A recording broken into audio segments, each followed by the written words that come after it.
Il y a un cri qui traverse les siècles, un hurlement de désespoir qui a été entendu il y a 2000 ans et qui résonne encore aujourd'hui dans chaque église, chaque cathédrale, chaque conscience qui ose vraiment écouter. C'est le cri d'un homme cloué sur une croix, suffoquant lentement, levant les yeux vers un ciel vide et criant « Élie, Élie, lema sabachthani » mon Dieu, pourquoi m'as-tu abandonné ?» Mais attendez, avant d'aller plus loin dans cette histoire qui va bouleverser tout ce que vous croyez savoir sur le christianisme, faites-moi une faveur. Si vous aimez les histoires qui défient les conventions, qui osent poser les questions que personne ne veut entendre, abonnez-vous à cette chaîne maintenant. Parce que ce que nous allons explorer ensemble n'est pas simplement une théorie philosophique de plus. C'est une démolition méthodique de 2 millénaires de dogmes religieux, menée par l'un des esprits les plus brillants et les plus dangereux que l'humanité ait jamais produit. Écrivez dans les commentaires de quel pays vous nous regardez et à quelle heure vous visionnez cette vidéo. Je veux savoir où dans le monde les gens ont encore le courage d'écouter la vérité. Et si vous êtes sur votre téléphone portable, appuyez sur ce bouton de like maintenant. Cela aide énormément à faire parvenir ce message à plus de personnes qui ont besoin de l'entendre. Baruch Spinoza. Vous connaissez ce nom? Probablement pas autant que vous devriez. Parce que l'histoire a tout fait pour enterrer cet homme, pour effacer ses idées, pour faire oublier qu'il a posé une question si dangereuse qu'elle menaçait de faire s'effondrer tout l'édifice du christianisme.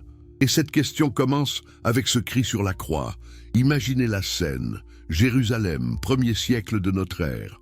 Un homme qui a passé 3 ans à prêcher qu'il était le Messie, le Fils de Dieu, celui qui allait libérer le peuple juif et établir le royaume de Dieu sur terre. Il a guéri les malades, selon les récits. Il a marché sur l'eau. Il a transformé l'eau en vin. Il a ressuscité les morts. C'était un faiseur de miracles. Un prophète, un révolutionnaire spirituel qui avait des milliers de disciples suspendus à chacune de ses paroles. Et maintenant, il est là, cloué sur une croix romaine comme un criminel ordinaire. Ses disciples se sont enfuis. La foule qui criait « Hosanna » il y a quelques jours crie maintenant « Crucifie-le ». Le sang coule de ses mains, de ses pieds, de sa tête couronnée d'épines. Chaque respiration est une agonie. Et dans ce moment de douleur absolue, dans ce moment où tout son enseignement, toute sa mission, toute sa vie devrait trouver son sens ultime, il ne crie pas un message de triomphe. Il ne proclame pas la victoire sur la mort. Il ne console pas ses disciples terrifiés. Non, il crie « Pourquoi m'as-tu abandonné? Pourquoi ?» Cette question devrait vous glacer le sang. Parce que si Jésus était vraiment Dieu incarné, s'il connaissait vraiment le plan divin, s'il était vraiment venu volontairement pour mourir pour les péchés de l'humanité, pourquoi cette question? Pourquoi ce ton de trahison? Pourquoi ce désespoir absolu? Spinoza, ce philosophe juif du XVIIe siècle qui a été excommunié de sa propre communauté pour avoir osé penser librement, a regardé ce passage des évangiles et a vu quelque chose que personne ne voulait voir. Il a vu la preuve que tout le christianisme repose sur une contradiction fondamentale. Il a vu un homme qui croyait sincèrement être le Messie et qui a découvert, trop tard, qu'il s'était trompé. Mais pour comprendre pourquoi cette observation est si dévastatrice, nous devons d'abord comprendre qui était vraiment Spinoza et pourquoi ses idées étaient si dangereuses qu'elles l'ont condamné à vivre en exil intellectuel pour le reste de sa vie. Baruch Spinoza est né à Amsterdam en 1632 dans une famille de juifs portugais qui avaient fui l'Inquisition. Pensez à cela un instant. Ses ancêtres avaient été torturés, brûlés vifs, forcés de se convertir au christianisme sous peine de mort. L'Inquisition espagnole et portugaise avait créé un système de terreur où dénoncer son voisin comme juif secret pouvait vous sauver la vie. Des familles entières avaient été détruites. Des communautés entières avaient été anéanties. Les parents de Spinoza avaient réussi à s'échapper et à trouver refuge dans les Pays-Bas relativement tolérants. Ils pensaient qu'ils pourraient enfin pratiquer leur foi librement. Ils ont élevé le jeune Baruch dans la tradition juive, l'ont envoyé étudier le Talmud, la Torah, les commentaires rabbiniques. C'était un enfant prodige. À l'âge de 15 ans, il maîtrisait l'hébreu, l'araméen, le portugais, l'espagnol, le néerlandais. Il pouvait réciter des passages entiers des Écritures de mémoire. Les rabbins voyaient en lui un futur leader de la communauté, peut-être même un grand érudit qui contribuerait à la tradition intellectuelle juive. Mais il y avait un problème. Le jeune Baruch avait un esprit trop curieux, trop indépendant, trop dangereux. Il a commencé à lire des philosophes interdits, Descartes, Hobbes, les sceptiques, et il a commencé à poser des questions. Des questions simples au début. Pourquoi Dieu a-t-il besoin de sacrifices? Pourquoi les lois alimentaires sont-elles si importantes pour la spiritualité? Comment pouvons-nous savoir que Moïse a vraiment parlé à Dieu? Ces questions ont conduit à des questions plus profondes, plus dangereuses. Et finalement, à l'âge de 23 ans, Spinoza a été convoqué devant le conseil rabbinique d'Amsterdam et accusé d'hérésie. Qu'avait-il fait de si terrible? Il avait osé suggérer que peut-être, juste peut-être, les textes sacrés avaient été écrits par des êtres humains et non dictés directement par Dieu. Il avait osé questionner si l'âme était vraiment immortelle. Il avait osé proposer que les miracles étaient impossibles parce qu'ils violeraient les lois naturelles que Dieu lui-même aurait établies. Pouvez-vous imaginer le courage qu'il fallait pour dire ces choses dans une communauté qui avait été persécutée pendant des siècles, qui s'accrochait à sa foi comme à une bouée de sauvetage dans un océan de violence? Pouvez-vous imaginer la fureur, la terreur que ces idées ont dû provoquer? Le 27 juillet 1656, la communauté juive d'Amsterdam a prononcé contre Spinoza l'un des plus féroces décrets d'excommunication jamais enregistrés. Écoutez ces mots. Vraiment, écoutez-les, parce qu'ils révèlent à quel point les idées de cet homme étaient considérées comme dangereuses. Par le décret des anges et le jugement des saints, nous excommunions, maudissons et exécrons Baruch de Spinoza. Qu'il soit maudit le jour et maudit la nuit. Qu'il soit maudit quand il se couche et maudit quand il se lève. Qu'il soit maudit quand il sort et maudit quand il entre. Que Dieu ne lui pardonne jamais. Que la colère et le déplaisir de Dieu s'enflamment contre cet homme et apportent sur lui toutes les malédictions écrites dans la Torah. Que Dieu efface son nom sous les cieux et le sépare de toutes les tribus d'Israël, avec toutes les malédictions du firmament écrites dans le livre de la loi. C'est extraordinaire, n'est-ce pas? Cette rage, cette peur, cette volonté absolue de détruire non seulement l'homme, mais son nom même, sa mémoire, son existence. Pourquoi tant de fureur? Parce que Spinoza avait découvert quelque chose que toutes les religions organisées veulent désespérément cacher, que leurs doctrines ne peuvent pas survivre à un examen rationnel honnête.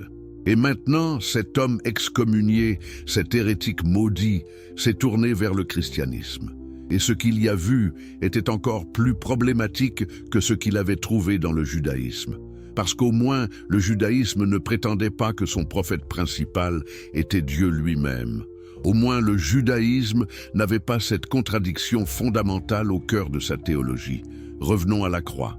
Revenons à ce cri qui dérange tellement que les théologiens chrétiens ont passé 2000 ans à essayer de l'expliquer, de le rationaliser, de le faire disparaître. Élie, Élie, lema sabachthani, ces mots sont enregistrés dans 2 évangiles, Matthieu chapitre 27 verset 46 et Marc chapitre 15 verset 34. Ce ne sont pas des interprétations, ce ne sont pas des paraphrases, c'est le texte littéral. Et voici ce que Spinoza a vu que personne d'autre ne voulait voir. Ces mots ne peuvent absolument pas être réconciliés avec la doctrine chrétienne de l'incarnation, de la Trinité, du sacrifice volontaire. Ils ne peuvent pas. C'est logiquement impossible. Pourquoi? Parce que si Jésus était vraiment Dieu, s'il était vraiment la 2e personne de la Trinité, omniscient, omnipotent, éternel, alors il savait exactement ce qui se passait. Il avait planifié cela depuis l'éternité. C'était le plan divin. La crucifixion n'était pas une surprise, ce n'était pas une trahison, ce n'était pas un échec. C'était l'accomplissement de la prophétie, la réalisation du dessein divin, la victoire ultime sur le péché et la mort. Alors pourquoi le désespoir? Pourquoi la question? Pourquoi ce sentiment d'abandon? Vous voyez le problème? Un Dieu qui se questionne lui-même n'est plus Dieu. Un Dieu qui ressent le désespoir est un Dieu qui peut changer, qui peut souffrir, qui peut être surpris par les événements. Et un Dieu qui peut être surpris n'est pas omniscient. Un Dieu qui peut souffrir n'est pas impassible. Un Dieu qui peut se sentir abandonné n'est pas autosuffisant et éternellement bienheureux. Spinoza était un logicien impitoyable. Pour lui, si A est vrai, alors non A ne peut pas aussi être vrai.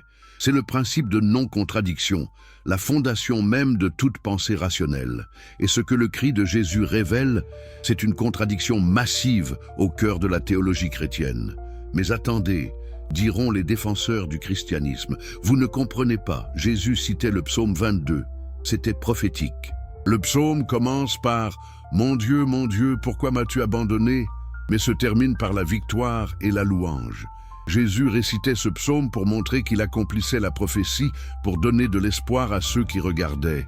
Spinoza démontre cet argument en quelques coups méthodiques. Premièrement, si c'était du théâtre, si Jésus récitait calmement un psaume prophétique, pourquoi les évangiles décrivent-ils un cri? Pourquoi la peur à Gethsémani? Pourquoi la sueur comme des gouttes de sang? Pourquoi prier 3 fois pour que ce calice passe loin de lui? Un acteur qui connaît son rôle ne suit pas de sang avant de réciter sa réplique. Deuxièmement, si Jésus voulait vraiment citer le psaume 22 dans son entier pour montrer la victoire finale, pourquoi ne pas réciter la fin du psaume? Pourquoi ne pas crier « Il n'a pas méprisé ni dédaigné l'affliction du malheureux.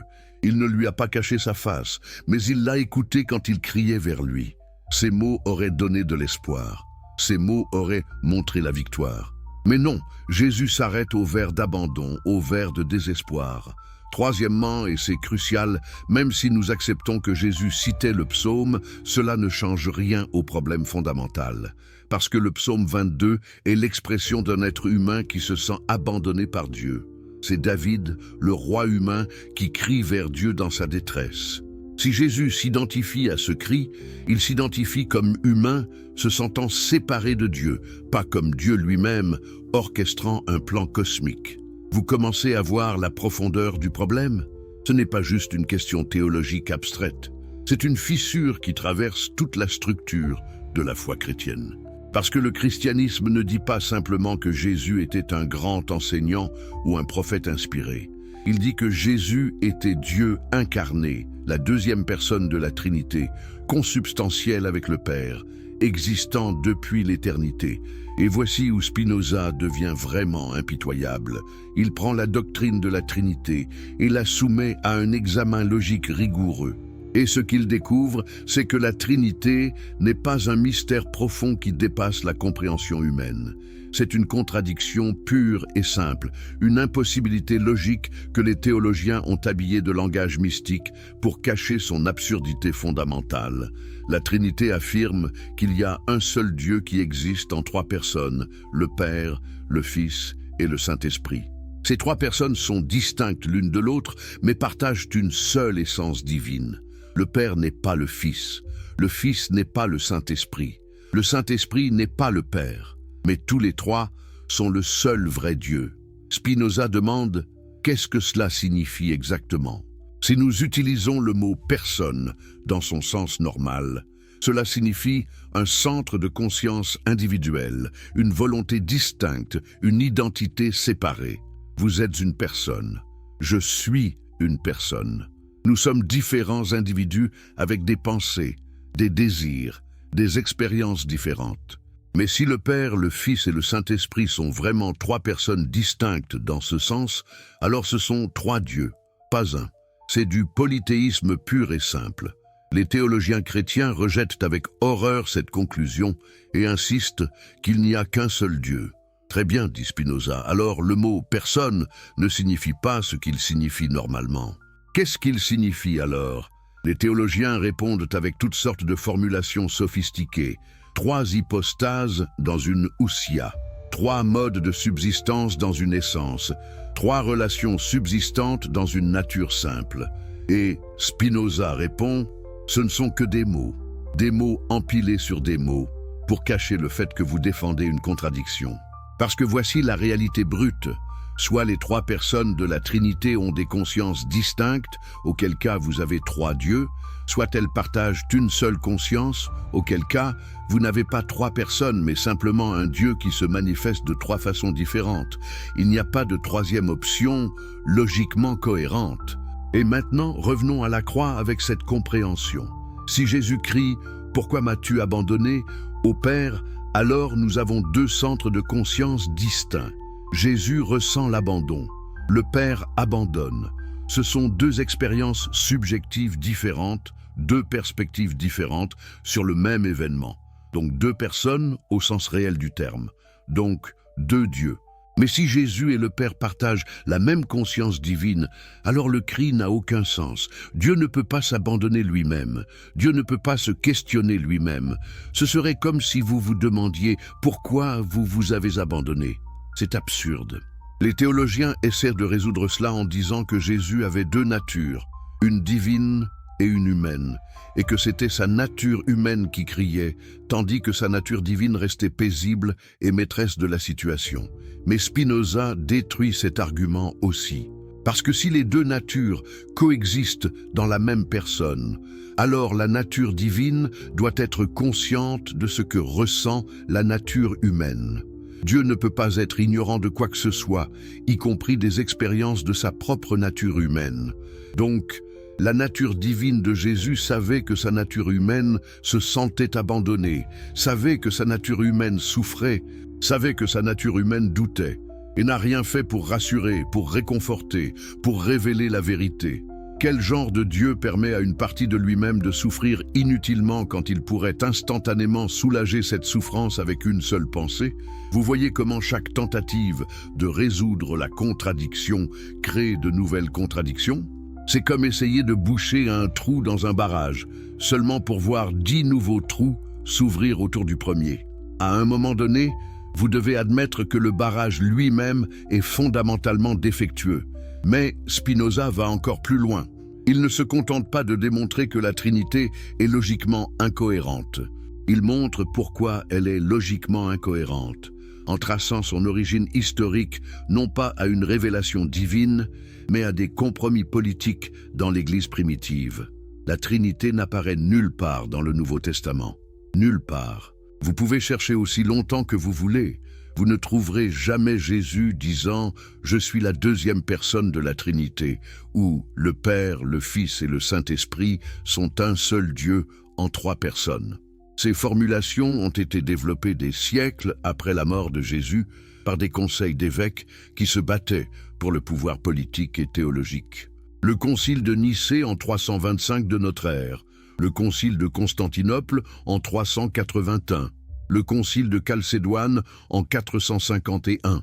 À chaque concile, les évêques se réunissaient, débattaient furieusement, votaient. Et ceux qui étaient dans la minorité étaient déclarés hérétiques et souvent bannis ou même tués. C'est comme ça que les doctrines divinement révélées ont été créées, par des votes humains, par des compromis politiques, par la suppression violente de l'opposition. Arius, un prêtre d'Alexandrie, enseignait que Jésus était la plus grande des créations de Dieu, mais pas Dieu lui-même. Cela résolvait beaucoup de problèmes logiques. Un être créé peut souffrir, peut douter, peut se sentir abandonné. Mais l'empereur Constantin voulait unifier l'Église, et les évêques pro-Trinité étaient les plus nombreux, donc Arius a été condamné et son enseignement a été interdit. Pas parce qu'il était faux, mais parce qu'il était politiquement incommode. Spinoza révèle que toute cette architecture théologique complexe, la Trinité, les deux natures du Christ, l'hypostase, la consubstantialité, tout cela est le produit de l'ingéniosité humaine, essayant de réconcilier des récits évangéliques contradictoires et de créer une doctrine qui pouvait unifier différentes factions chrétiennes sous un empire unique. Et au centre de tout cela, ignoré, minimisé, expliqué de façon douteuse, se trouve ce cri sur la croix. Ce moment de vérité brute et non filtrée où le masque théologique glisse et nous voyons un homme qui pensait vraiment qu'il était le Messie et qui a découvert qu'il s'était trompé. Parce que voilà ce que Spinoza comprend que tant d'autres manquent. Jésus n'était pas un menteur cynique. Il n'était pas un charlatan qui savait qu'il trompait les gens. Il était un croyant sincère, un visionnaire authentique qui était absolument convaincu qu'il était choisi par Dieu pour accomplir les prophéties juives et établir le royaume de Dieu sur terre. Pensez à sa psychologie. Jésus est né dans la pauvreté en Galilée, une région arriérée et méprisée de l'Empire romain. Il grandit en entendant les prophéties messianiques, les histoires de David et de Salomon, les promesses que Dieu enverrait un libérateur pour briser les chaînes de l'oppression romaine. Il étudie les Écritures, les médite, les intériorise. Et quelque part, dans sa jeunesse ou au début de l'âge adulte, une conviction commence à se former.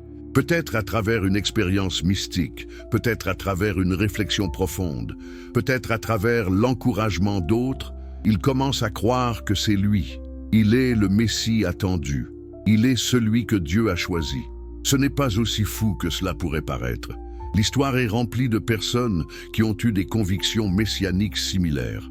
Bar Kokhba au IIe siècle, Sabbatai Tzvi au XVIIe siècle, Hong Xiuquan au XIXe siècle.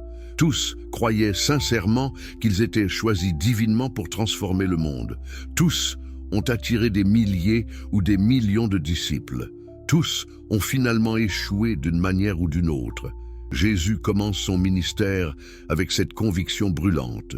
Il prêche que le royaume de Dieu est proche, pas métaphoriquement proche, pas spirituellement proche, mais littéralement, physiquement proche. Dans cette génération même, le jugement viendra, les morts ressusciteront, les Romains seront chassés, et Israël sera restauré à sa gloire. Et pendant un moment, cela semble fonctionner, les foules le suivent. Les gens sont guéris, peut-être par des moyens psychosomatiques, peut-être exagérés dans les récits ultérieurs. Les disciples abandonnent tout pour le suivre. Il entre à Jérusalem en triomphe avec les foules criant « Hosanna !» Il chasse les marchands du temple. C'est le moment culminant. Le royaume est sur le point de se manifester, et puis tout s'effondre. Il est arrêté, trahi par un de ses propres disciples, abandonné par les autres, jugé, moqué, battu, et cloué sur une croix pour mourir lentement et publiquement comme exemple de ce qui arrive à ceux qui défient Rome. Dans le jardin de Gethsémani, nous voyons déjà le doute commencer. Jésus prie pour que cette coupe passe loin de lui. Il revient 3 fois vers ses disciples, cherchant du soutien, de la consolation. Sa sueur devient comme des gouttes de sang selon Luc, un signe médical de stress extrême appelé hématidrose. Pourquoi ce stress? Pourquoi cette peur? Si c'était vraiment un Dieu omniscient exécutant un plan divin qu'il avait lui-même conçu depuis l'éternité. Non, ce que nous voyons est un homme qui commence à réaliser que peut-être, juste peut-être, il s'est trompé, que peut-être le royaume ne va pas venir, que peut-être Dieu ne va pas intervenir. Mais il est allé trop loin maintenant. Il ne peut pas reculer. Ses disciples dépendent de lui. Des milliers de personnes ont mis leur espoir en lui. Donc il continue, espérant contre l'espoir que Dieu se manifestera au dernier moment. Sur la croix, cet espoir meurt. Les heures passent. La douleur est insupportable. La mort approche. Et Dieu reste silencieux. Le ciel reste vide. Aucun ange ne descend. Aucune armée céleste n'apparaît. Le royaume ne vient pas. Et dans ce moment de clarté terrible et finale, Jésus comprend. Il s'est trompé. Tout était une erreur. Il n'était pas le Messie. Dieu ne l'avait pas choisi. Et maintenant, il va mourir pour rien, comme un criminel, comme un fou, comme tant d'autres prétendants messianiques avant et après lui. Élie, Élie, lema sabachthani. Ce n'est pas une citation prophétique. Ce n'est pas du théâtre. C'est le cri viscéral, inarticulé d'un homme qui vient de voir toute sa vision du monde s'écrouler. C'est la dernière question désespérée de quelqu'un qui a consacré sa vie entière à une conviction qui s'avère maintenant être une illusion. Voilà ce que Spinoza voit, et voilà pourquoi c'est si dévastateur pour le christianisme. Parce que si c'est vrai, si Jésus était simplement un messie raté comme tant d'autres, alors tout le reste s'effondre. La résurrection devient un mythe créé par des disciples désespérés qui ne pouvaient pas accepter que leur maître était mort pour rien. La divinité du Christ devient une déification post-mortem, le processus habituel par lequel les disciples transforment leur maître mort en figure divine. L'expiation devient une rationalisation théologique pour donner du sens à une mort qui n'en avait aucun. Et le christianisme tel que nous le connaissons devient non pas la révélation divine de la vérité éternelle, mais une construction humaine très humaine, née de la douleur, du déni et du besoin désespéré de trouver un sens dans le chaos. Maintenant, attendez une minute, pourriez-vous dire. Même si tout cela est vrai, même si Jésus se sentait vraiment abandonné, cela ne prouve pas qu'il l'était réellement. Peut-être que c'était un test de foi. Peut-être que Dieu voulait que Jésus fasse l'expérience d'un abandon complet pour pouvoir vraiment comprendre la souffrance humaine. Spinoza a une réponse dévastatrice à cela aussi. Et cela nous amène à sa compréhension révolutionnaire de ce que Dieu est réellement. Une compréhension si radicale qu'elle choque encore les gens aujourd'hui, presque 400 ans après sa mort. Pour Spinoza, Dieu n'est pas une personne. Dieu n'a pas de volonté, pas de pensée, pas de plan, pas d'émotion. Dieu est la nature elle-même, la substance infinie et éternelle dont toutes choses sont des modes ou des manifestations. Dieu est l'ensemble de toutes les lois naturelles, la totalité de tout ce qui existe et de tout ce qui peut exister. Cette vision est appelée panthéisme et elle résout beaucoup de problèmes philosophiques. Si Dieu est la nature, alors il n'y a pas de problème du mal, parce que le mal n'est qu'un terme humain pour des choses que nous n'aimons pas. Un lion qui mange une gazelle n'est ni bon ni mauvais. C'est juste la nature suivant ses lois. Une maladie qui tue un enfant n'est pas une punition divine, c'est juste la biologie faisant ce que la biologie fait. Mais cela crée aussi un problème majeur pour toutes les religions révélées, y compris le christianisme. Parce que si Dieu est la nature impersonnelle, alors il ne peut pas révéler des vérités spéciales à des prophètes spécifiques. Il ne peut pas envoyer son Fils sauver l'humanité. Il ne peut pas répondre aux prières. Il ne peut pas faire de miracles parce que les miracles violeraient ses propres lois, ce qui reviendrait à se contredire. Vous voyez maintenant pourquoi Spinoza était si dangereux. Il n'offrait pas simplement une critique du christianisme depuis l'extérieur. Il construisait un système philosophique complet qui rendait impossible non seulement le christianisme, mais toute forme de religion surnaturelle. Si Spinoza a raison, alors Jésus ne pouvait pas être ce qu'il prétendait être, parce qu'aucun humain ne peut être ce qu'il prétendait être. Les lois de la nature ne permettent pas qu'un homme soit aussi Dieu, qu'un cadavre ressuscite après 3 jours, qu'un corps physique monte physiquement au ciel. Donc quand Jésus crie « Pourquoi m'as-tu abandonné ?» il crie vers un Dieu qui ne l'a jamais écouté, parce que le Dieu nature de Spinoza ne peut pas écouter. Il n'a pas d'oreille, pas de conscience, pas de soucis pour les soucis d'un prophète juif, spécifique dans une province romaine obscure.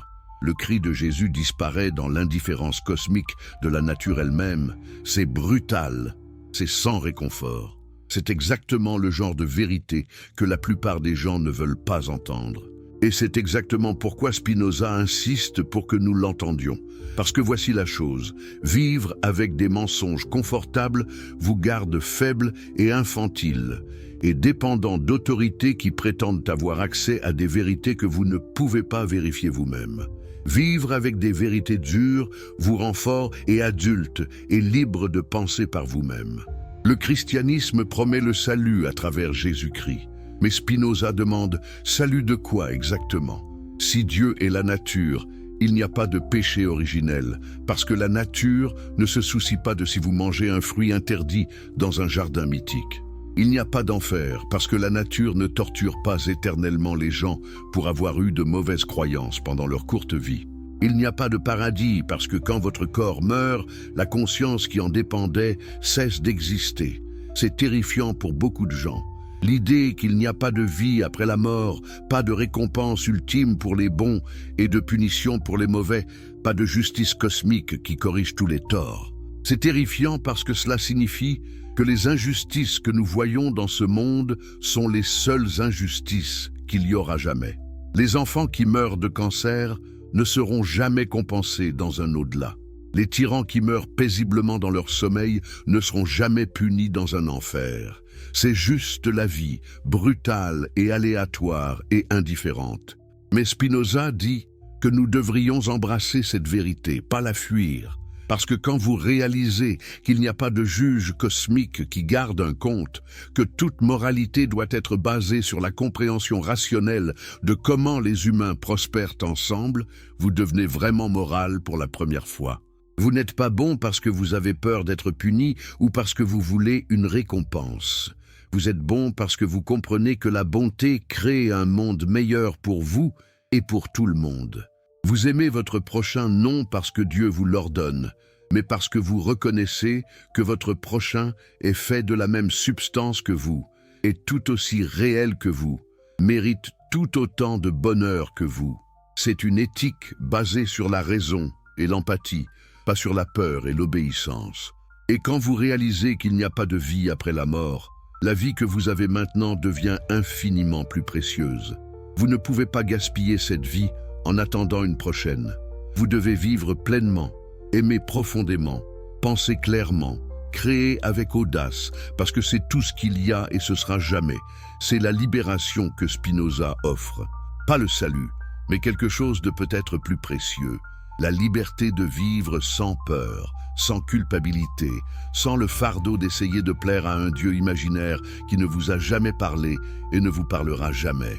Mais revenons à ce cri sur la croix, parce qu'il y a encore un autre niveau à cette histoire que nous devons explorer.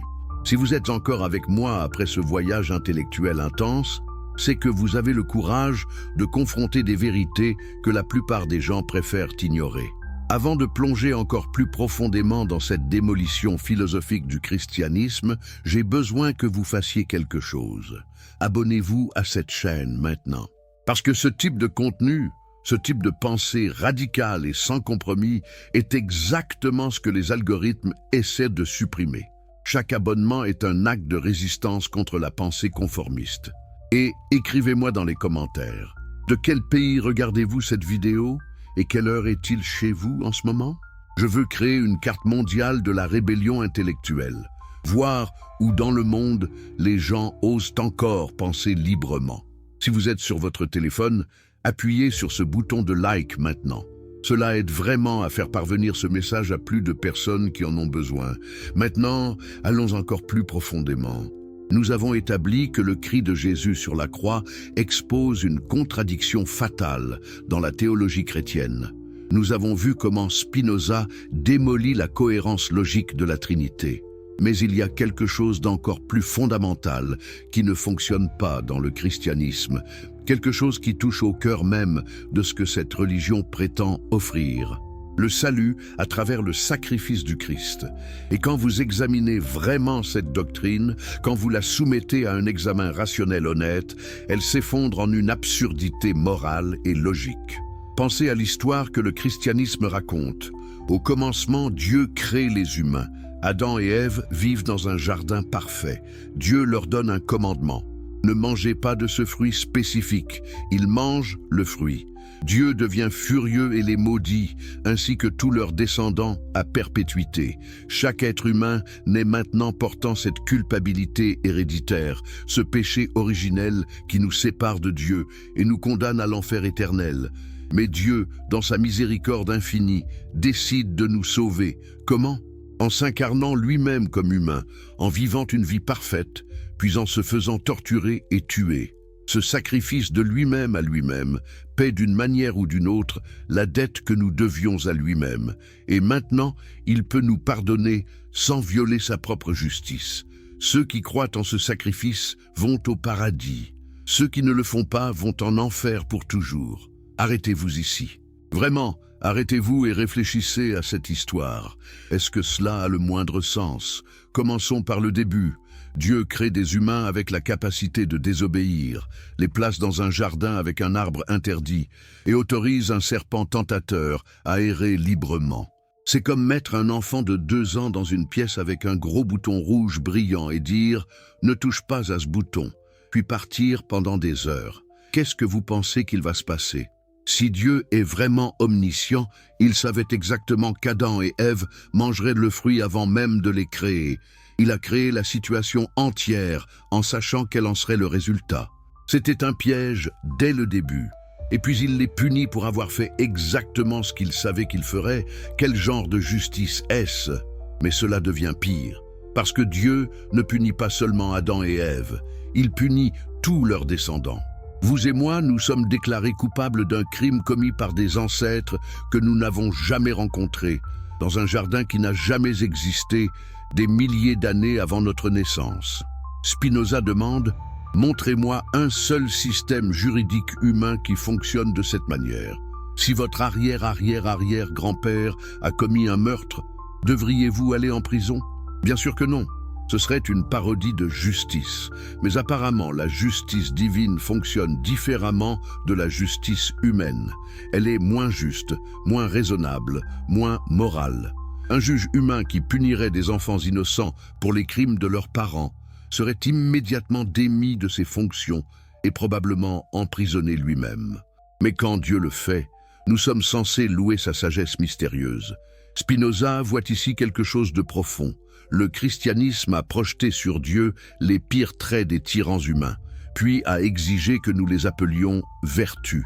Un roi humain qui exigeait une louange constante serait considéré comme narcissique. Un juge humain qui torturait éternellement les gens pour des offenses temporelles serait considéré comme sadique. Un père humain qui exigeait que son fils soit battu à mort pour que lui puisse pardonner à ses autres enfants serait considéré comme un monstre. Mais ces mêmes caractéristiques chez Dieu sont appelées gloire, justice, amour. Regardons maintenant de plus près cette étrange économie de la rédemption. L'humanité doit une dette à Dieu à cause du péché. D'accord, acceptons cette prémisse pour l'instant. Dieu veut nous pardonner, mais sa justice l'empêche de simplement effacer la dette. La dette doit être payée. Quelqu'un doit souffrir. Attendez, pourquoi? Si je vous dois de l'argent et que vous décidez de me pardonner la dette, vous le faites simplement. Vous n'avez pas besoin de torturer quelqu'un d'autre pour rendre le pardon possible. Le pardon signifie par définition renoncer à la demande de paiement. Dire que Dieu doit punir quelqu'un avant de pouvoir pardonner n'est pas du pardon du tout, c'est juste du transfert de punition. Mais cela devient encore plus étrange, parce que ce n'est pas n'importe qui est puni. C'est Dieu lui-même sous forme humaine. Donc Dieu se punit lui-même pour satisfaire sa propre demande de justice pour une offense contre lui-même, causée par des créatures qu'il a créées, sachant qu'elles l'offenseraient. C'est comme un jeu de coquilles cosmiques où Dieu joue tous les rôles. Le créancier, le débiteur et le paiement lui-même. Spinoza secoue la tête avec incrédulité. C'est de la comptabilité cosmique absurde déguisée en théologie profonde. Si Dieu voulait vraiment pardonner à l'humanité, il aurait pu le faire à tout moment sans tout ce théâtre élaboré. Le fait qu'il devait se sacrifier suggère qu'il est lié par des lois ou des principes au-dessus de lui. Mais alors il n'est pas vraiment Dieu, n'est-ce pas? Il est juste un autre acteur dans un système qu'il n'a pas créé et ne contrôle pas entièrement. Et considérez la nature de ce sacrifice supposé. Jésus souffre pendant quelques heures sur la croix. C'est terrible, bien sûr. La crucifixion est l'une des formes d'exécution les plus cruelles jamais inventées. Mais des millions de gens à travers l'histoire ont souffert pire. Des gens ont été torturés pendant des jours, des semaines, des mois avant de mourir. Des enfants ont souffert de maladies douloureuses pendant des années. Des prisonniers de guerre ont enduré des décennies de torture. Et puis, il y a le fait que Jésus savait prétendument qu'il ressusciterait 3 jours plus tard. Donc sa mort n'était pas vraiment une mort, juste une longue sieste désagréable. Quel genre de sacrifice est-ce? Si je vous disais « Je vais sacrifier ma vie pour vous, mais je reviens dans 3 jours complètement intact », seriez-vous impressionné? Probablement pas. Les théologiens chrétiens essaient de contourner cela en disant que le vrai sacrifice n'était pas la douleur physique, mais la séparation spirituelle entre le Père et le Fils. Le fait que Dieu a porté le poids de tous les péchés humains. Mais cela crée juste plus de problèmes. Si Dieu est immuable et éternellement bienheureux, comme la théologie classique insiste, alors il ne peut pas vraiment souffrir ou changer. Donc, soit le sacrifice était réel, auquel cas Dieu n'est pas immuable, soit ce n'était pas réel, auquel cas ce n'était pas un sacrifice. Et qu'en est-il de cette idée que Dieu a porté tous les péchés humains? Qu'est-ce que cela signifie concrètement? Le péché n'est pas une substance physique qui peut être transférée d'une personne à une autre comme un virus. C'est un concept moral, une description d'action qui viole certaines normes. Comment peut-on porter les péchés de quelqu'un d'autre? Imaginez que je commette un meurtre et que mon frère innocent se présente au tribunal et dise « Je vais porter sa culpabilité. Envoyez-moi en prison à sa place ». Aucun juge rationnel n'accepterait cela, parce que la justice n'est pas satisfaite en punissant simplement quelqu'un, n'importe qui. La justice exige que le véritable coupable soit tenu responsable. Punir un innocent pour les crimes d'un coupable n'est pas de la justice, c'est de l'injustice doublée. Mais c'est exactement ce que le christianisme dit que Dieu a fait. Il a puni son fils parfaitement innocent, qui n'avait commis aucun péché, pour les crimes de l'humanité coupable. Et nous sommes censés voir cela comme le summum de l'amour et de la justice. Spinoza appelle cela ce que c'est, de la barbarie morale, habillée en théologie sophistiquée. D'où vient cette idée bizarre? Spinoza trace son origine aux anciennes pratiques sacrificielles juives. Dans le judaïsme du Temple, les gens apportaient des animaux, des agneaux, des chèvres, des taureaux, à sacrifier pour expier leurs péchés. Le sang de l'animal était censé purifier rituellement l'adorateur. C'était une pratique commune dans de nombreuses religions anciennes, basée sur l'idée magique primitive que verser du sang apaise les dieux en colère. Le christianisme a pris cette pratique et l'a universalisée et éternalisée. Jésus devient l'agneau de Dieu qui enlève le péché du monde. Son sang versé une fois pour toutes remplace tous les sacrifices d'animaux précédents. C'est le sacrifice ultime qui met fin à tous les sacrifices. Mais Spinoza demande pourquoi Dieu aurait-il jamais exigé des sacrifices de sang en premier lieu? Quel Dieu aimant et moral exige qu'on égorge des animaux innocents pour montrer le repentir? Quel genre de Dieu est apaisé par le sang? Cela ressemble plus à un démon assoiffé de sang qu'à une divinité moralement parfaite. La réalité, bien sûr, est que Dieu n'a jamais exigé ces choses. Les humains ont inventé les sacrifices de sang parce que c'était leur façon primitive de comprendre la religion et le rituel. Quand ils avaient peur, quand ils voulaient quelque chose, quand ils se sentaient coupables, ils versaient du sang parce que c'était le don le plus précieux qu'ils pouvaient offrir. Et puis, ils ont projeté cette pratique sur Dieu, prétendant qu'il l'exigeait. Et maintenant, 2000 ans plus tard, des milliards de personnes adorent encore un système religieux basé sur l'idée qu'un sacrifice de sang était nécessaire pour la rédemption. Ils chantent des hymnes sur le sang de Jésus qui les lave de leurs péchés. Ils prennent symboliquement son sang lors de la communion. Toute la religion est imprégnée de cette métaphore sanglante primitive. Spinoza trouve cela répugnant moralement et absurde intellectuellement. Si Dieu existe et est vraiment bon, alors le repentir sincère et l'amélioration morale devraient suffire pour le pardon. Vous n'avez pas besoin de sang, vous n'avez pas besoin de torture. Vous n'avez certainement pas besoin qu'une personne innocente soit tuée pour que vous puissiez être pardonné. Mais il y a un aspect encore plus sombre de cette doctrine que nous devons examiner. Le christianisme ne dit pas simplement que le sacrifice de Jésus rend le pardon possible. Il dit que croire en ce sacrifice est la seule façon d'être sauvé. Si vous ne croyez pas que Jésus est mort pour vos péchés, si vous rejetez cette histoire entière, vous allez en enfer pour toujours. Peu importe à quel point vous êtes bon, à quel point vous êtes moral, combien de personnes vous aidez. Sans cette croyance spécifique, vous êtes damné. Réfléchissez à l'injustice monstrueuse de cela. Un homme bon qui passe sa vie à aider les pauvres, à soigner les malades, à promouvoir la paix, mais qui ne croit pas à la divinité de Jésus, va en enfer. Pendant ce temps, un meurtrier qui se repent sincèrement et accepte Jésus dans son cœur juste avant de mourir, va au paradis. Le système de justice divine du christianisme évalue la croyance plus haut que la moralité, l'orthodoxie plus haut que l'éthique. Spinoza voit cela comme preuve que le christianisme n'est pas réellement intéressé par rendre les gens meilleurs. Il est intéressé par contrôler ce que les gens croient, et la raison en est transparente. Les systèmes de croyance peuvent être contrôlés par des autorités religieuses d'une manière que la moralité personnelle ne peut pas. Si le salut dépend de faire de bonnes actions, alors les gens peuvent juger par eux-mêmes s'ils se comportent correctement. Mais si le salut dépend de croire aux doctrines correctes, interprétées par les autorités correctes, alors vous avez besoin de l'Église pour vous dire ce qu'il faut croire, et l'Église gagne un pouvoir immense sur votre vie. C'est pourquoi l'hérésie a toujours été punie plus sévèrement que l'immoralité dans l'histoire chrétienne. Vous pouviez être un prêtre qui violait des enfants et l'Église vous transférait simplement dans une autre paroisse. Mais si vous remettiez en question la Trinité ou la transsubstantiation, vous étiez brûlé vif, parce que les mauvaises actions pouvaient être pardonnées, mais les mauvaises croyances menaçaient le système de pouvoir lui-même.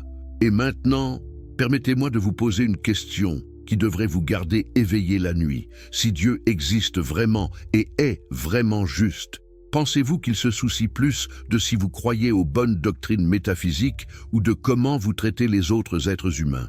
Pensez-vous que Dieu serait plus content d'un croyant orthodoxe qui est cruel et égoïste ou d'un athée qui est gentil et généreux? Si vous répondez que Dieu se soucie plus de la croyance, alors vous adorez un Dieu moralement inférieur aux meilleurs humains.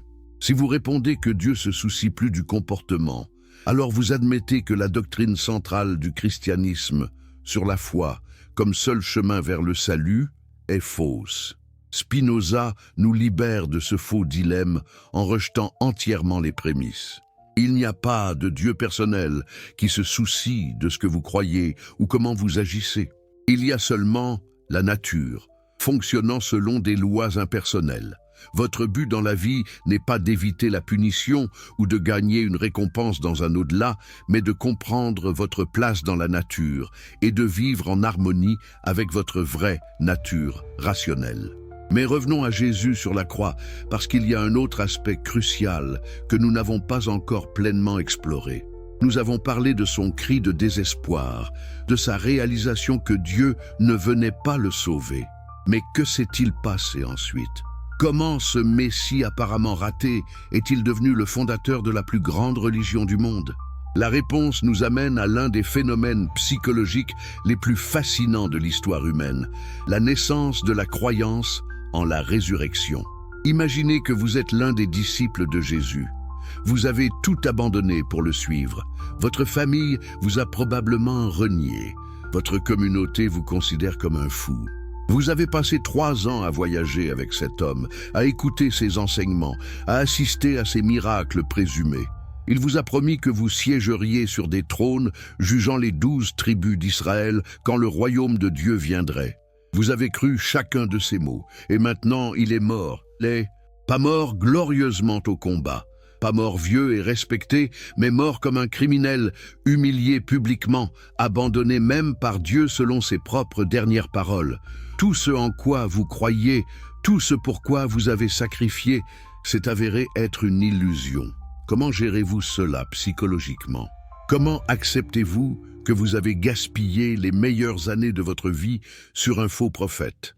Comment retournez-vous à votre ancienne vie en admettant à tous ceux qui vous ont prévenu qu'ils avaient raison et que vous aviez tort? Pour la plupart des gens, c'est psychologiquement impossible. Le phénomène s'appelle la dissonance cognitive. Quand vos croyances sont violemment contredites par la réalité, votre cerveau ne peut pas simplement abandonner ses croyances, surtout quand vous avez investi tellement dans elles. Au lieu de cela, votre cerveau trouve des moyens de réinterpréter la réalité pour la rendre compatible avec vos croyances. Il y a des cas modernes bien documentés de cela.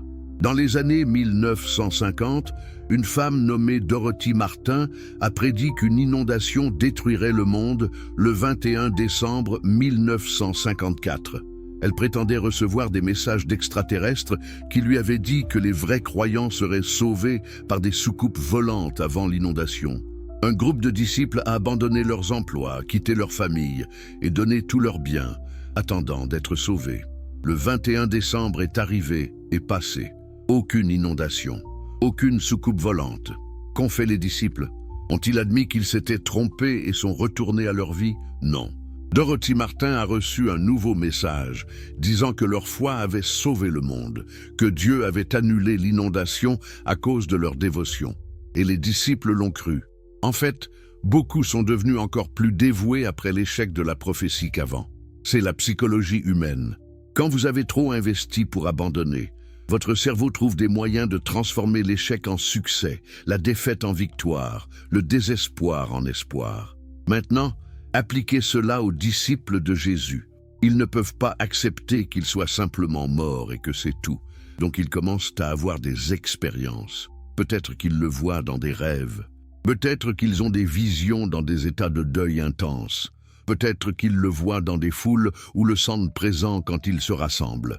Ces expériences sont subjectives, réelles pour eux, mais pas nécessairement réelles de manière objective.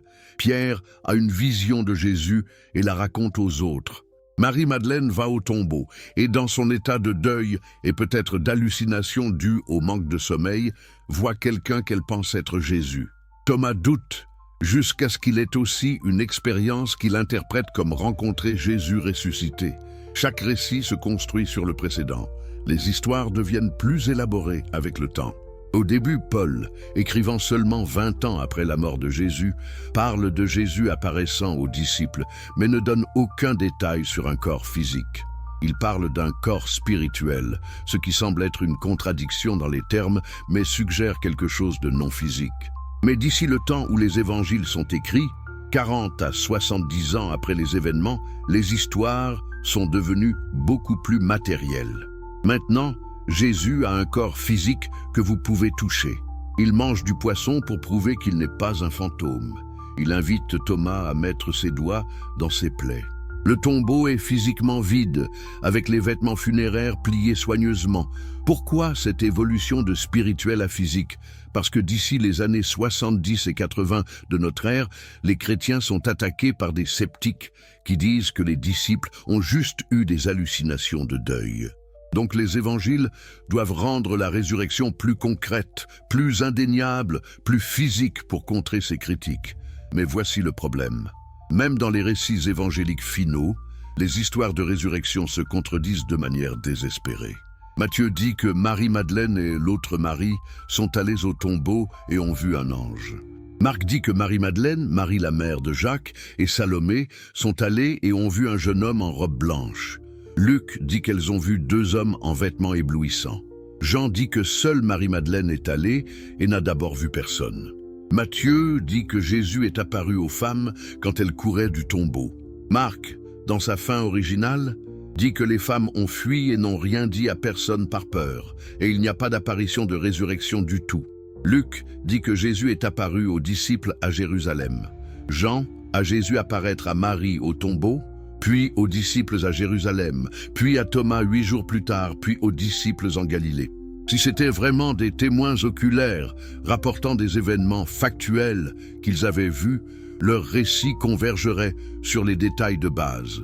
Au lieu de cela, ils divergent de plus en plus, exactement comme vous vous attendriez si c'était des légendes se développant au fil du temps, avec chaque narrateur ajoutant ou changeant des détails pour servir ses propres objectifs théologiques. Spinoza regarde ces contradictions et voit la preuve que les récits de résurrection ne sont pas de l'histoire mais de la mythologie, des histoires sincères créées par des gens qui avaient vraiment besoin de croire que leur maître n'était pas mort en vain, que son message était vrai, que tout leur sacrifice avait du sens après tout. Et vous savez quoi? Nous ne pouvons pas vraiment les blâmer. Le deuil fait des choses étranges aux gens. Quand quelqu'un que vous aimez meurt de manière inattendue et traumatisante, votre cerveau lutte pour accepter la réalité. Vous le voyez du coin de l'œil, vous entendez sa voix, vous sentez sa présence. Ces expériences sont incroyablement réelles sur le moment, même si elles ne reflètent pas une réalité objective. Maintenant, imaginez que vous aviez ce genre d'expérience et que vous viviez dans une culture qui croyait fermement à la résurrection physique comme partie de la restauration à venir d'Israël. Imaginez que vous aviez étudié les Écritures juives toute votre vie et connaissiez des dizaines de prophéties qui pourraient potentiellement s'appliquer à votre maître mort. Ne commenceriez-vous pas à connecter les points? Ne commenceriez-vous pas à voir les visions de deuil comme quelque chose de plus? Ne commenceriez-vous pas à croire qu'il était vraiment revenu d'entre les morts? Et une fois qu'un ou deux disciples croient cela, cela se propage. parce qu'ils veulent désespérément que ce soit vrai. Ils ont besoin que ce soit vrai. Donc quand Pierre dit qu'il a vu Jésus, les autres veulent le croire. Et bientôt ils ont aussi leurs propres expériences qui confirment ce qu'ils veulent croire. C'est le pouvoir de la croyance collective. Une fois qu'un groupe accepte quelque chose comme vrai, il devient incroyablement difficile pour les individus à l'intérieur du groupe de le remettre en question. Vous ne voulez pas être celui qui doute, celui qui manque de foi, celui qui pourrait détruire l'espoir de tout le monde. Donc, vous vous taisez sur vos doutes et peut-être finalement, vous vous convainquez aussi. Ajoutez à cela le fait que les disciples avaient des rencontres avec d'autres personnes qui prétendaient avoir vu Jésus. Quand 10 personnes vous disent indépendamment qu'elles ont vu quelque chose, il devient difficile de maintenir que c'était toutes des hallucinations ou des mensonges, même si c'est en fait l'explication la plus probable. Et puis, il y a Paul, l'homme qui n'a jamais rencontré Jésus de son vivant, mais prétend avoir eu une vision de lui sur le chemin de Damas. L'histoire de Paul est cruciale parce qu'il est le premier écrivain chrétien. Ses lettres datant des années 50 de notre ère, seulement 20 ans après la mort de Jésus. Et que dit Paul sur la résurrection? Il dit que Jésus est apparu à diverses personnes. Il utilise le même mot grec, ophte, pour décrire l'apparition de Jésus aux apôtres et l'apparition de Jésus à lui. Mais nous savons que l'expérience de Paul était visionnaire, pas physique. Il était sur une route, a vu une lumière brillante, entendu une voix. Ce n'était pas Jésus avec un corps physique mangeant du poisson. Donc si Paul utilise le même langage pour toutes les apparitions de résurrection, cela suggère qu'elles étaient toutes du même type. Des visions subjectives, pas des rencontres physiques. Et c'est exactement ce que Spinoza conclut. Les apparitions de résurrection étaient des expériences spirituelles réelles, mais subjectives des premiers disciples, pas des événements objectifs dans le monde physique. Mais ici, nous devons poser une question plus profonde. Même si nous acceptons que les disciples ont vraiment cru qu'ils avaient vu Jésus ressuscité, pourquoi quelqu'un d'autre les a-t-il crus? Pourquoi le christianisme s'est-il propagé au-delà de ce petit groupe de juifs galiléens pour devenir finalement la religion de l'Empire romain tout entier? Pour répondre à cela, nous devons parler de l'homme qui était vraiment responsable de transformer Jésus de prophète apocalyptique juif raté en sauveur cosmique de toute l'humanité. Nous devons parler de Paul de Tarse, l'homme qui a inventé le christianisme tel que nous le connaissons. Parce que voici la vérité choquante que la plupart des chrétiens ne réalisent jamais. Le christianisme n'est pas la religion de Jésus. C'est la religion sur Jésus, créée principalement par un homme qui ne l'a jamais rencontré et qui a activement contredit son enseignement sur des questions cruciales. Qui était Paul? Il est né Saul de Tarse, un juif pharisien de formation grecque, citoyen romain qui vivait dans le monde hellénistique du 1er siècle. Il était éduqué, multilingue et profondément immergé à la fois dans le judaïsme et la philosophie gréco-romaine. Il était aussi, par ses propres mots, un persécuteur zélé des premiers chrétiens. Et puis, quelque part autour de l'an 33 ou 34, peut-être 3 ans après la mort de Jésus, Paul a une expérience qui change tout. Sur le chemin de Damas pour arrêter plus de chrétiens, il voit une lumière brillante, tombe au sol, et entend une voix disant « Saul, Saul, pourquoi me persécutes-tu » Il demande qui parle, et la voix répond « Je suis Jésus que tu persécutes ». Sur la base de cette expérience visionnaire unique, Paul devient non seulement un croyant, mais un apôtre autoproclamé. Il ne consulte pas les disciples originaux de Jésus. Il dit explicitement dans Galates qu'il n'est pas allé à Jérusalem pour voir ceux qui étaient apôtres avant lui. Au lieu de cela, il part immédiatement en Arabie, puis revient à Damas, et seulement 3 ans plus tard, visite brièvement Pierre à Jérusalem. Pourquoi est-ce important? Parce que cela signifie que Paul n'a pas appris son évangile des gens qui avaient réellement connu Jésus, qui avaient passé des années à écouter son enseignement, qui comprenaient son contexte et son message. Paul a développé sa théologie de manière indépendante, basée sur sa propre expérience visionnaire et sa propre interprétation des Écritures juives. Et la théologie de Paul est radicalement différente de ce que Jésus avait réellement enseigné. Jésus était un juif apocalyptique qui prêchait aux Juifs sur le Dieu d'Israël et le royaume à venir. Il a dit explicitement « Je n'ai été envoyé qu'aux brebis perdues de la maison d'Israël ». Il a dit à ses disciples de ne pas aller vers les gentils. Il a observé le sabbat, gardé les lois alimentaires, été circoncis et insisté « Je ne suis pas venu abolir la loi ou les prophètes, mais les accomplir ». Le message de Jésus était simple. Repentez-vous parce que le royaume de Dieu est proche. Aimez Dieu et aimez votre prochain. Suivez la Torah, soyez prêts pour le jugement imminent. Quand le Fils de l'homme viendra dans sa gloire, ceux qui ont nourri les affamés, habillé les nus et visité les prisonniers seront sauvés. C'était une éthique de compassion et de justice dans le cadre du judaïsme apocalyptique. Paul transforme tout cela. Soudainement, Jésus n'est plus simplement le Messie juif. Il est le Seigneur cosmique, le Fils éternel de Dieu, la sagesse par laquelle le monde a été créé. Il existe avant toute chose, et toutes choses ont été créées par lui et pour lui. C'est un langage que vous ne trouvez nulle part dans les enseignements de Jésus lui-même, mais que vous trouvez partout dans les lettres de Paul, et la mission change aussi. Maintenant, Jésus n'est pas venu juste pour les Juifs, mais pour toute l'humanité. La loi de Moïse n'est plus nécessaire. En fait, Paul dit qu'elle est une malédiction dont Christ nous a rachetés. La circoncision ne compte pour rien. Les lois alimentaires peuvent être ignorées. Le salut ne vient pas par les œuvres de la loi, mais par la foi seule. C'est une révolution théologique complète.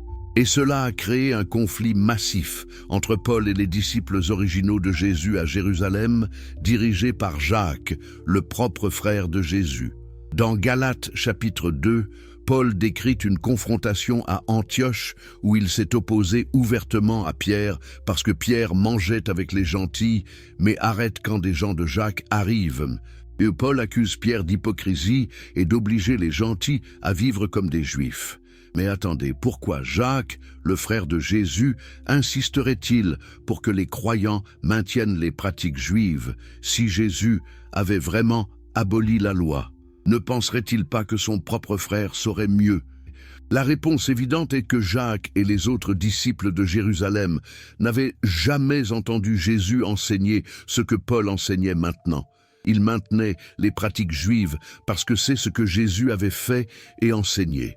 Paul, basant son évangile sur ses visions plutôt que sur la mémoire réelle des enseignements de Jésus, créait essentiellement une nouvelle religion.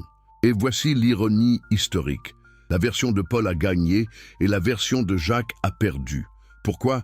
Pas parce que Paul avait raison et Jacques avait tort sur ce que Jésus avait réellement enseigné, mais à cause d'événements historiques qui n'avaient rien à voir avec la théologie. En l'an 66, les Juifs de Judée se sont révoltés contre Rome. En l'an 70, les Romains ont détruit Jérusalem et le Temple. La communauté chrétienne judéo-chrétienne à Jérusalem, qui avait été le centre du christianisme primitif, a été décimée. Jacques avait été martyrisé en l'an 62. Les autres dirigeants étaient morts ou dispersés. Pendant ce temps, les communautés chrétiennes gentiles que Paul avait fondées dans tout l'Empire romain oriental, des communautés qui avaient déjà abandonné les pratiques juives, ont survécu et prospéré. Quand les évangiles ont été écrits dans les décennies après la destruction de Jérusalem, ils ont été écrits principalement pour ces communautés gentiles. Et donc la version de Paul du christianisme, le christianisme qui disait que vous n'avez pas besoin d'être juif pour être sauvé, que la foi est plus importante que les œuvres, que Jésus est un sauveur cosmique plutôt qu'un réformateur juif, cette version est devenue le christianisme orthodoxe. Le christianisme de Jésus lui-même, le christianisme de Jacques et Pierre, a disparu dans l'histoire. Spinoza voit cela avec une clarté parfaite. Le christianisme n'est pas la continuation du message de Jésus, c'est la transformation de Jésus de figure historique en symbole mythologique pour servir les besoins d'un mouvement religieux en expansion. Et Paul était l'architecte principal de cette transformation. Pensez à ce que Paul a accompli. Il a pris un mouvement apocalyptique juif raté, centré sur un prophète exécuté, et l'a transformé en une religion universaliste qui pouvait être acceptée par les gentils à travers le monde romain. Comment a-t-il fait cela? Premièrement, Il a supprimé toutes les exigences qui auraient rendu difficile pour les gentils de se joindre. Pas de circoncision, pas de lois alimentaires, pas de nécessité d'apprendre l'hébreu ou de connaître la Torah. Vous pouviez devenir chrétien simplement en croyant que Jésus était mort pour vos péchés et est ressuscité d'entre les morts. Deuxièmement, il a reformulé le message dans un langage et des concepts que les Grecs et les Romains pouvaient comprendre.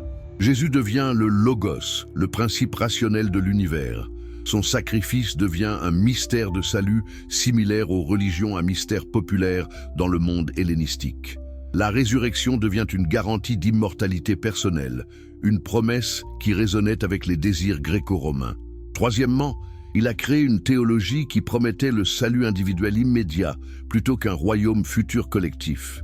Jésus avait prêché un royaume physique sur terre où les justes régneraient. Paul prêchait un salut spirituel où les croyants individuels allaient au ciel quand ils mouraient.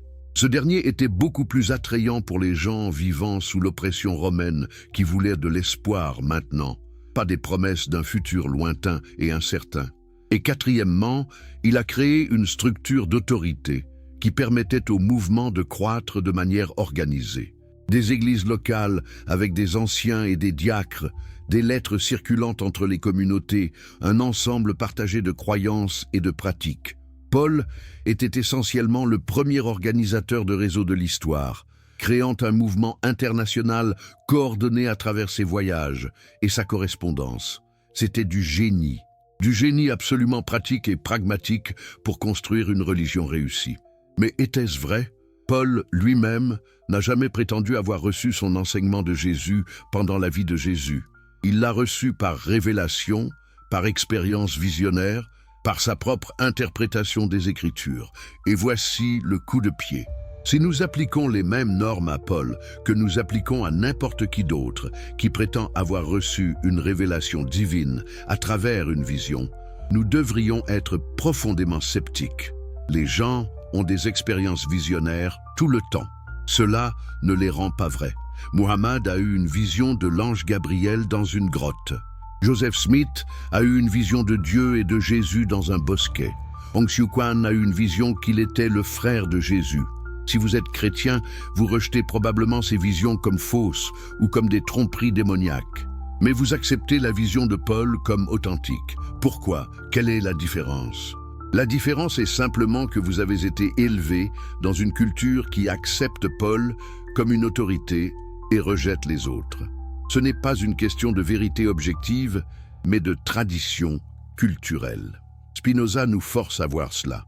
Il n'est pas anti-Paul spécifiquement. Il applique simplement les mêmes normes critiques à toutes les réclamations de révélation divine. Et quand vous faites cela, elles échouent toutes de la même manière. Elles ne peuvent pas être vérifiées. Elles se contredisent. Elles reflètent les suppositions culturelles de leur temps et lieu. Elles sont, en bref, des expériences humaines interprétées comme divines plutôt que des révélations divines authentiques. Et donc, nous revenons au point central de Spinoza. Le christianisme n'est pas ce qu'il prétend être. Ce n'est pas une révélation surnaturelle de la vérité éternelle donnée par Dieu. C'est une construction humaine, créée par des gens sincères qui essayaient de donner un sens à des expériences qui les dépassaient, qui cherchaient du réconfort et du sens face à la mort et à la souffrance, qui voulaient créer une communauté et une identité et un but. Il n'y a rien d'intrinsèquement mal à cela. Toutes les cultures créent des mythes et des histoires pour donner un sens à l'existence. Mais quand ces mythes sont présentés comme des faits littéraux, quand les gens sont punis pour les remettre en question, quand ils deviennent la base de systèmes de pouvoir qui contrôlent les vies des gens, alors ils deviennent dangereux. Et c'est exactement ce qui s'est passé avec le christianisme. Nous avons pris les expériences visionnaires de quelques juifs du 1er siècle, les avons solidifiées en doctrines obligatoires et avons construit un empire religieux qui a duré 2000 ans et contrôlé les vies de milliards de personnes. Mais les fissures apparaissent, les contradictions deviennent impossibles à ignorer. Et ce cri depuis la croix, mon Dieu, pourquoi m'as-tu abandonné ?» résonne à travers les siècles, nous rappelant que tout a commencé avec un homme qui pensait vraiment qu'il était spécial, qu'il avait une mission divine et qui a découvert au moment le plus brutal possible qu'il s'était trompé. Si vous avez suivi jusqu'ici, vous faites partie d'un groupe rare de personnes qui ont le courage de regarder la vérité en face, même quand elle détruit des croyances confortables. Avant de continuer cette exploration dévastatrice de comment le christianisme est devenu l'outil de contrôle le plus efficace jamais créé par l'humanité, j'ai besoin que vous fassiez quelque chose d'essentiel. Abonnez-vous à cette chaîne immédiatement. Parce que ce contenu, cette analyse sans compromis qui refuse de traiter la religion avec des gants blancs, est exactement ce que les pouvoirs en place veulent supprimer. Dites-moi dans les commentaires de quel pays vous regardez et quelle heure il est chez vous maintenant. Je veux construire une communauté mondiale de penseurs libres qui refusent d'accepter les mensonges simplement parce qu'ils sont anciens. Et si vous êtes sur mobile, ce bouton de like que vous voyez, appuyez dessus maintenant. Chaque interaction aide à pousser ce message vers des millions de personnes qui ont besoin de l'entendre. Maintenant, plongeons dans quelque chose que personne ne veut vraiment discuter. Comment la religion n'a jamais vraiment été une question de vérité ou de spiritualité, mais toujours une question de pouvoir, de contrôle et de manipulation des masses. Quand Constantin le Grand s'est converti au christianisme au début du IVe siècle, pensez-vous vraiment que c'était à cause d'une profonde expérience spirituelle? Pensez-vous qu'il a étudié les évangiles, médité sur les enseignements de Jésus sur l'amour et le pardon et décidé que c'était la vérité qu'il cherchait? Non. Constantin était un politicien brillant et impitoyable qui a vu dans le christianisme quelque chose que toute son éducation romaine lui avait appris à reconnaître. Un outil parfait pour unifier et contrôler un empire massif et divers qui se fragmentait sous la pression des invasions barbares et des guerres civiles internes. Regardez les faits historiques. Avant Constantin, l'Empire romain était religieusement pluraliste. Chaque région avait ses propres dieux, ses propres temples, ses propres traditions. Rome tolérait généralement cette diversité tant que les gens payaient leurs impôts et ne se rebellaient pas. Le panthéon romain lui-même avait absorbé des dieux grecs, égyptiens, perses, créant une sorte de supermarché religieux où chacun pouvait trouver quelque chose qui lui convenait. Mais cette diversité créait un problème pour quelqu'un comme Constantin, qui voulait un empire unifié. Comment créez-vous une identité commune, une loyauté commune, un système de valeurs communs dans un empire qui s'étend de la Grande-Bretagne à l'Égypte, de l'Espagne à la Syrie, où les gens parlent des dizaines de langues différentes et adorent des centaines de dieux différents? La réponse, imposer une religion unique qui prétend avoir la vérité universelle et qui exige une obéissance absolue. Le christianisme était parfait pour cela. Pourquoi? Parce qu'à la différence de la plupart des religions anciennes qui étaient ethniques et régionales, le christianisme prétendait être universel. Il ne disait pas « nous sommes le peuple choisi » comme le judaïsme. Il disait « tout le monde peut être sauvé s'il accepte notre message ». C'était une religion d'expansion par définition. Deuxièmement, le christianisme avait déjà développé une structure organisationnelle hiérarchique. Des évêques dans les grandes villes, des prêtres dans les petites communautés, tous connectés par des réseaux de lettres et de conciles. Constantin pouvait travailler avec cette structure, la renforcer, l'utiliser comme bureaucratie parallèle à l'appareil d'État romain. Troisièmement, et c'est crucial, le christianisme prêchait l'obéissance et la soumission comme vertu spirituelle. Rendez à César ce qui est à César et à Dieu ce qui est à Dieu. Que toute personne soit soumise aux autorités supérieures, car il n'y a pas d'autorité qui ne vienne de Dieu. Les esclaves, obéissez à vos maîtres terrestres avec crainte et tremblement. Et c'était une religion qui disait aux opprimés d'accepter leur oppression, aux pauvres d'accepter leur pauvreté, aux esclaves d'accepter leur esclavage, parce que leur récompense viendrait dans l'au-delà. Pouvez-vous imaginer un message plus parfait pour maintenir l'ordre social? Les Romains avaient essayé de contrôler leur empire par la force militaire. Mais les soldats coûtent cher et les rébellions continuent quand même. Mais si vous pouviez convaincre les gens que leur souffrance actuelle était en fait une bonne chose, Un test de foi qui serait récompensé après la mort, alors vous n'avez plus besoin d'autant de soldats. Les gens se contrôlent eux-mêmes. Spinoza comprenait cela avec une clarté absolue. Il avait vu comment les autorités religieuses de sa propre communauté juive utilisaient la menace d'excommunication pour maintenir le contrôle. Il avait étudié l'histoire de comment l'Église catholique était devenue l'institution la plus puissante d'Europe, plus puissante même que les rois et les empereurs. Et il a vu que tout cela reposait sur une chose, la capacité de contrôler ce que les gens croyaient. Donc quand Constantin a convoqué le concile de Nicée en 325, ce n'était pas un exercice de découverte théologique sincère, c'était de l'ingénierie politique.